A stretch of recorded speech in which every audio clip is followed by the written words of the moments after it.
ओम शांति। आज 13 मार्च 2023 की साकार मुरली। आज बाबा ने कहा, मीठे बच्चे, याद में रहते रहते यह कलयुगी रात पूरी हो जाएगी। तुम बाप के पास चले जाएंगे, फिर आएंगे दिन में। यह भी वंडरफुल यात्रा है।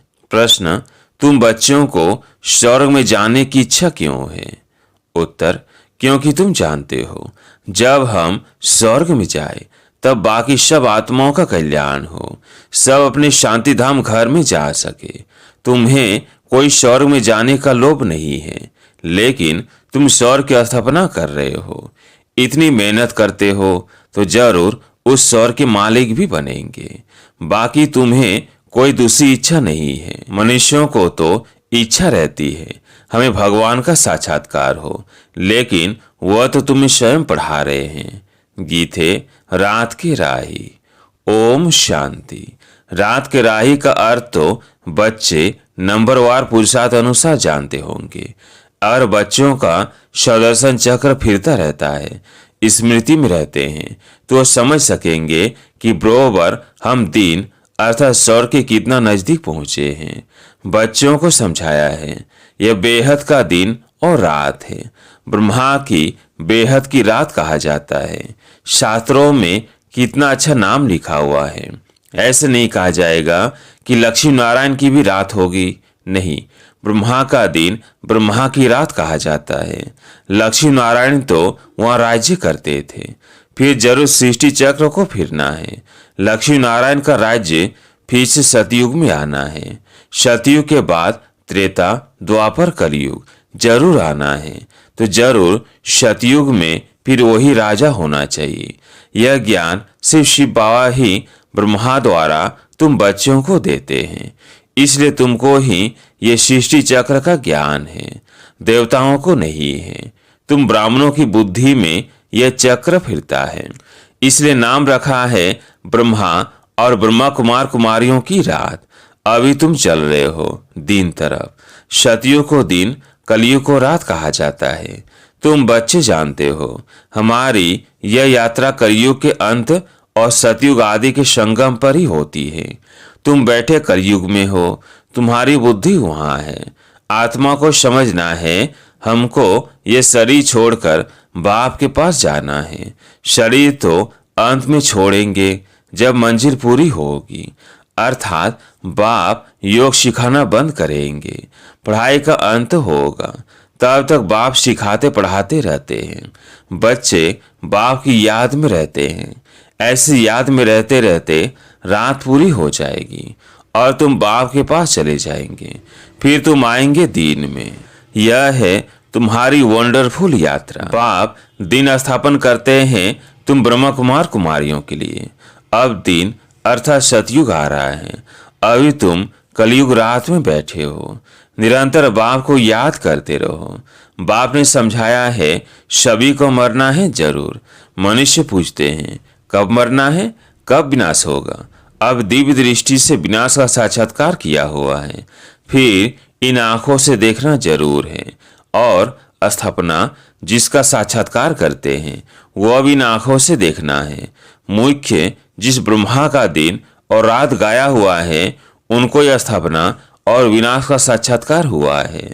तो जो दिव्य दृष्टि से देखा है वो प्रैक्टिकल जरूर होगा। भक्ति मार्ग में जो कुछ साक्षात्कार होता है वो दिव्य दृष्टि से देखते हैं। तुम भी दिव्य दृष्टि से देखते हो। तुमको किसी चीज की इच्छा नहीं रहती है। सन्यासी लोगों को इच्छा रहती है परमपिता परमात्मा को देखने की। यहाँ तुम बच्चों को तो परमपिता परमात्मा खुद बैठ पढ़ाते हैं। तुमको इच्छा है स्वर्ग में जाने की। बच्चे जानते हैं कि हम स्वर्ग में जाएंगे तो सभी का कल्याण हो जाएगा। अभी तुम बच्चे जानते हो बेहद का बाप जो मनुष्य सृष्टि का रचयिता बीज रूप है, वो झाड़ के आदि मध्य अंत को जानते हैं। हम उस बाप को और उनके वर्षे को जानते हैं। जैसे वो झाड़ होते हैं, जानते हैं ये आम का झाड़ है। बीज बोने से पहले 2-4 पत्ते निकलते हैं, फिर झाड़ बड़ा होता जाता है तो वह जड़ बीज।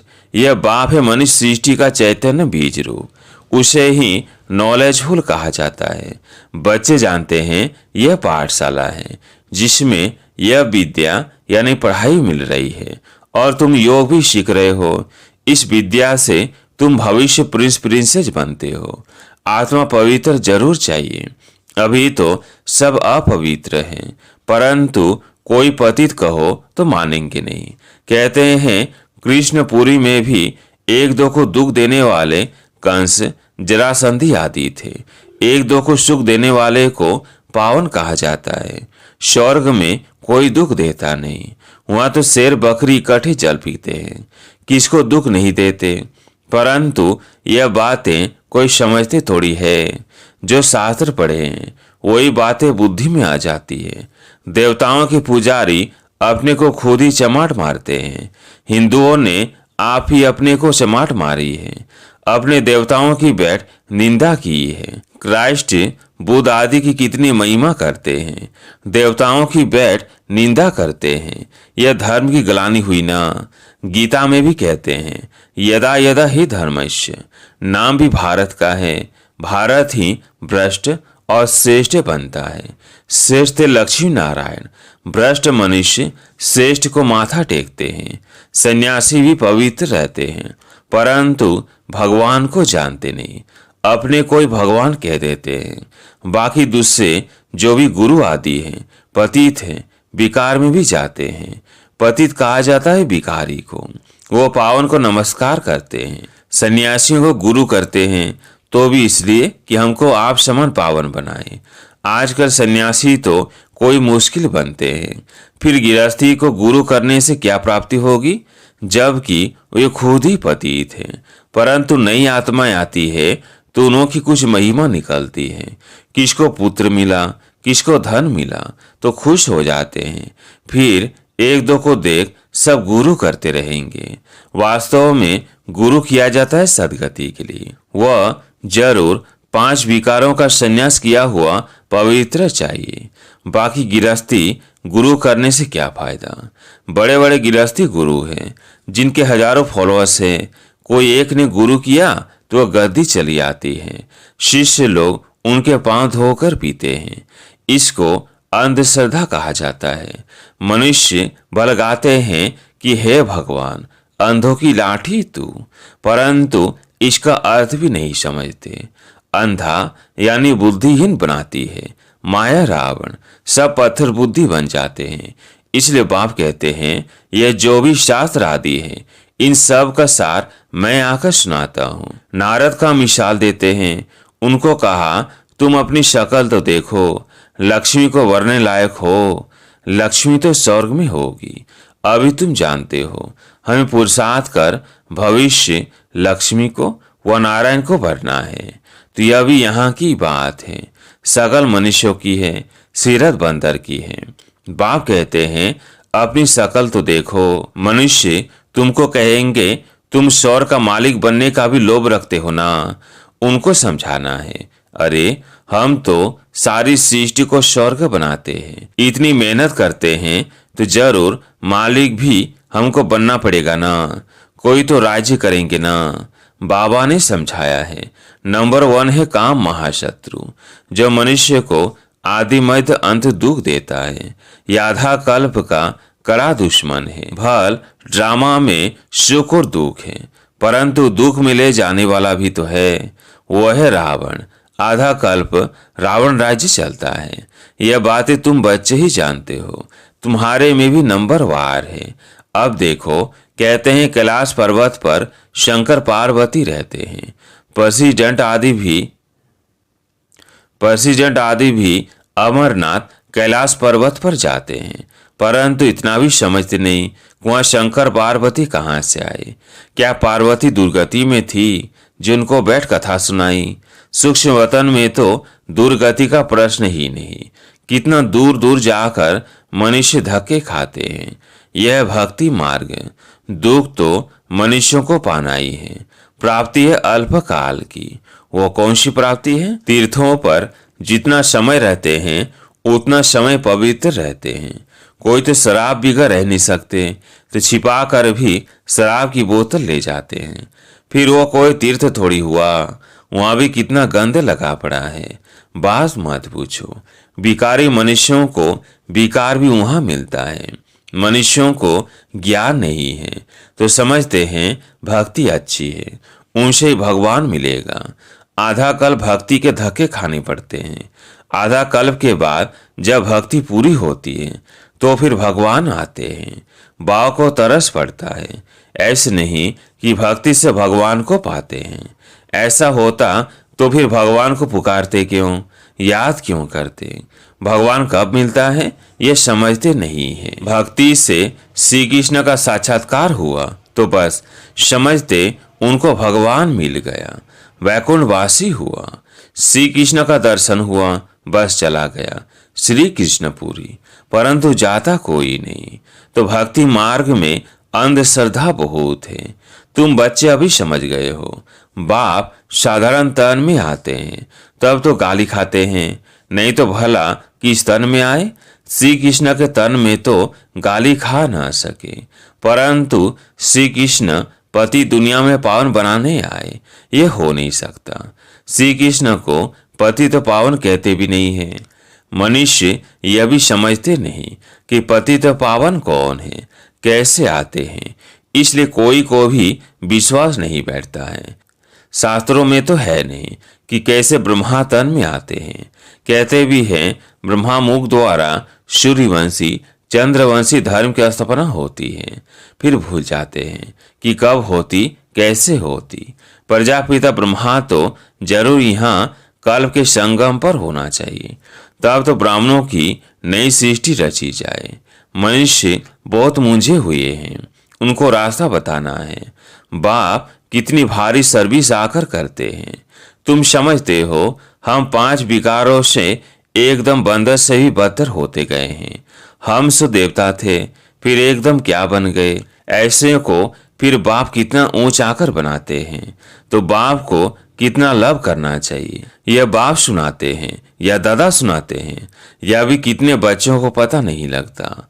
बाप कहते हैं विचार करो, मैं सदैव रथ पर हाजिर रह सकता हूँ, यह तो हो नहीं सकता। मैं तो आता ही हूँ सर्विस पर। बाबा के पास समाचार आया था, कोई ने पूछा क्या मनुष्य किसको सुख दे सकते हैं, यह मनुष्य के हाथ में है? तो एक ने कहा कि नहीं, ईश्वर ही है जो मनुष्य को सुख दे सकता है, मनुष्य के हाथ में कुछ भी नहीं है।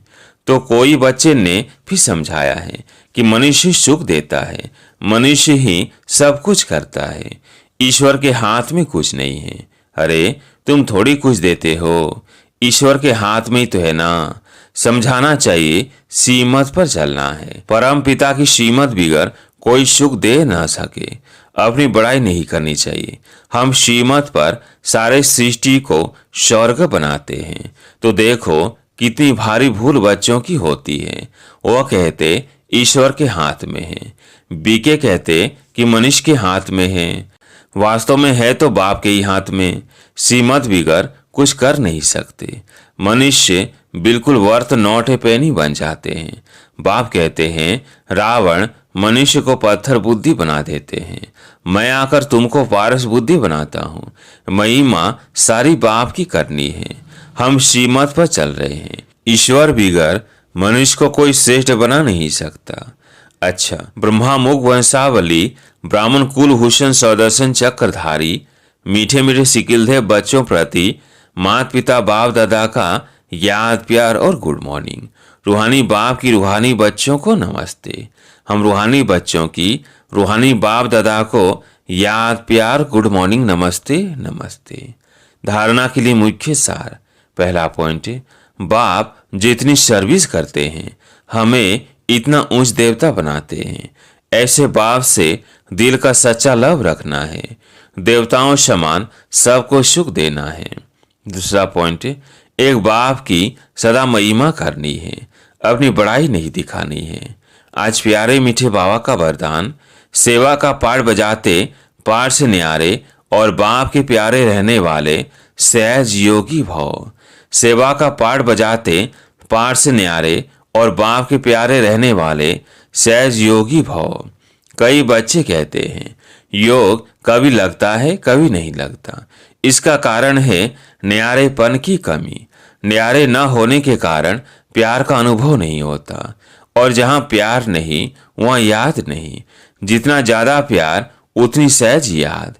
इसलिए संबंध के आधार पर पाठ नहीं बजाओ, सेवा के संबंध से पाठ बजाओ तो न्यारे रहेंगे। कमल पुष्प समान पुरानी दुनिया के वातावरण से न्यारे और बाप के प्यारे बनो तो सहज योगी बन जाएंगे। स्लोगन है, ज्ञानी वह है जो कारण शब्द को मर्ज कर हर बात का निवारण कर दे। ज्ञानी वह है जो कारण शब्द को मर्ज कर हर बात का निवारण कर दे। अच्छा, ओम शांति।